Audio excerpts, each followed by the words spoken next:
শেখ হাসিনাকে ফেরত পাঠানোর ব্যাপারে যা বললেন ভারতের পররাষ্ট্রমন্ত্রী এস জয়শঙ্কর।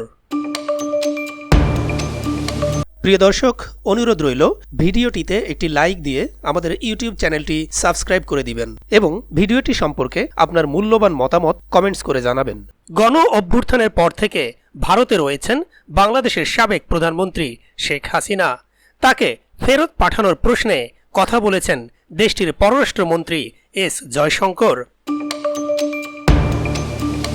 মঙ্গলবার জার্মানির বার্লিনে দেশটির পররাষ্ট্রমন্ত্রী আনালেনা বেয়ারবকের সঙ্গে বৈঠকের পর আয়োজিত যৌথ সংবাদ সম্মেলনে এক সাংবাদিক বিষয়টি নিয়ে জানতে চান।